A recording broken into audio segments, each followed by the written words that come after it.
ஒரு சாதகத்தில் பார்த்தீங்கன்னா, இப்போ பங்குனி மாதம் 2ஆம் தேதிங்க. தமிழுக்கு பங்குனி மாதம் 2ஆம் தேதி. என்னங்க, இப்போ இன்னைக்கு சூரியனும் சனியும் ஒன்று சேர்ந்துக்கிறாங்க. தனுசு லக்கணத்துக்கு 4ஆம் இடம். 4ஆம் இடத்துல சூரிய பகவானும் சனி பகவானும் ஒன்று சேர்ந்துருக்கிறாங்க. அப்போ பங்குனி மாதம் சூரிய பகவான் மீனத்துக்கு போயிடுவார். பங்குனி அப்போ அந்த பங்குனி மாதம் சூரிய பகவான் மீனத்துக்கு போகும்போது, அப்போ சாதகத்தில் சொல்லுவாங்க, சூரியனும் சனி பகவானும் ஒன்று சேர்ந்தால் அப்பாவும் பையனுக்கும் ஒத்து வராது, குடும்பத்தை பிரிச்சுருவாங்க.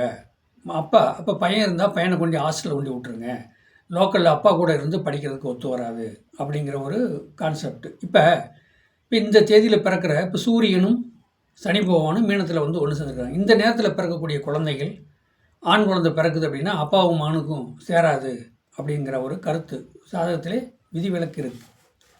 அப்படிலாம் ஒன்றும் கணக்கு கிடையாதுங்க. ஏன்னா ஒரு சூரியனும் சனி பகவானும் சேர்ந்துருக்கும் போது அப்பனும் மகனுக்கும் சேராது, பிரச்சனை சிக்கலை வரும், சண்டை வரும் அப்படிங்கிற ஒரு விதிவிலக்கு இருந்தாலும் அது பொது பலனாக தான் எடுத்துக்க முடியும். ஏன்னா பொது பலனாக தான் எடுத்துக்க முடியும். அப்போ அந்த சனி பகவான் சொல்லக்கூடியது பார்த்திங்கன்னா, அந்த சனி பகவான் நிற்கிற நட்சத்திரம் அந்த சூரிய பகவான் நிற்கிற நட்சத்திரத்துக்கு ஏகப்பட்ட வித்தியாசம் இருக்குது.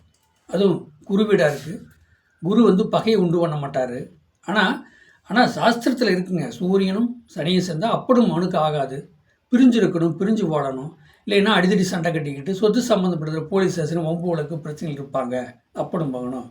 இப்போ ஒரு சாதகத்தில் சூரியனும் சனி பகவானும் சேர்ந்துருக்கிற சாதகத்தில் நிறைய பேர் பார்த்துக்கிறாங்க, சொல்கிறாங்களவா பாரம்பரியம் பார்த்திங்கன்னா. அப்போ அந்த சூரியனும் சனி பகவானும் சேரும்போது அப்படும் மகனுக்கு ஒத்து வராது, அப்படும் மகனை பிரித்து வச்சுக்கணும், பையன் இருந்தானா பையனை கொஞ்சம் ஹாஸ்டலில் விட்டுக்கணும், சொத்து சோகம் சம்மந்தம் இருந்தால் கரெக்டாக எடுத்து போட்டு வச்சுக்கணும் அப்படிங்கிற மாதிரி ஒரு கணக்கு சொல்லுவாங்க. அதெல்லாம் உண்மைதான், நான் இல்லைன்னு சொல்லவில்லை. அது பொதுவான பொது பலன். அப்போ அது சனி மீனத்தில் இருக்கார், சனி என்ன நட்சத்திரம் உட்காந்துருக்காரு, சூரியன் மீனத்தில் இருக்கார், அவர் என்ன நட்சத்திரம் உட்காந்துருக்காரு, நட்பு நட்சத்திரமா, இவரோட லக்கணம் எங்கே, இந்த மாதிரி ஒரு கணக்கெடுத்தான் தெளிவான ஒரு முடிவை சொல்லணும். சரி, இதுக்கு இந்த சூரியனும் சனியும் ஒன்று சேர்ந்துருக்கிறாங்க, அப்போ அதனால் பிரச்சனை சிக்கல் அப்பனும் மகனுக்கும் ஒட்டுறவு, அதனால் பிரச்சனை வரும்னு சொல்லி விதிவிலக்கு இருக்குது, இல்லைன்னு சொல்ல. ஆனால் இது ரெட்டை குழந்தைக்கு பொருந்தாது. ரெட்டை குழந்தைன்னா என்னங்க, ஒரு ஆண் ஒன்றும் பெண்ணுன்னு பிறந்திருக்குது, ஒரு 3 நிமிஷம் 5 நிமிஷம் வித்தியாசத்தில் ஒரு பொண்ணும் ஆணும் பிறந்துக்கிறாங்க. ஆனால் அதே நேரத்துக்கு அந்த சாதகத்தில் சூரியனும் சனியும் ஒன்று சேர்ந்தா அப்பனுக்கு ஆகாது அப்படி சொல்லி மகனை ஹாஸ்டல் விட்டுருவாங்க.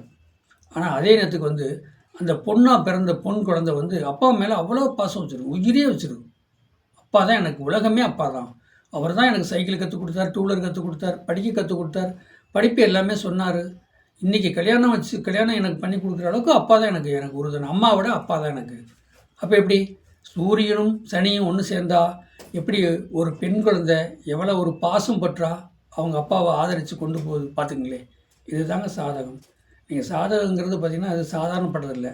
அப்போ ஒரு அப்பனும் மகனுக்கும், ஒரு ஆணுக்கும் ஒரு அப்பனும் மகனுக்கும் சேரல, ஒரு சூரியனும் சனியும் சேர்ந்துருந்தா அப்படின்னு சொன்னாலும் அதே நேரத்துக்கு அது ரெட்டை குழந்தையாக பிறக்குது, அது பொண்ணாக இருக்கிறதுக்கு பொண்ணுக்கு விதிவிலக்கு. அப்போ அந்த பொண்ணு அப்பா மேலே அவ்வளோ ஒரு பாசம் பற்றா இருந்து அப்பாவை கடைசி வரைக்கும் அதை காப்பாற்றக்கூடிய சூழ்நிலை அந்த பொண்ணுக்கு உண்டு. பொண்ணு அந்த அளவுக்கு காப்பாற்றும். என்னுடைய சேனலை சப்ஸ்கிரைப் பண்ணுங்கள், பெல் பட்டன் ஆன் பண்ணுங்கள், மற்றவங்களுக்கு ஷேர் பண்ணுங்கள். 95 14 77 10 74 அந்த நம்பருக்கு வாட்ஸ்அப்பில் சாதகம் அனுப்புங்க, தெளிவாக சொல்லப்படும். வாழ்க வளமுடன்.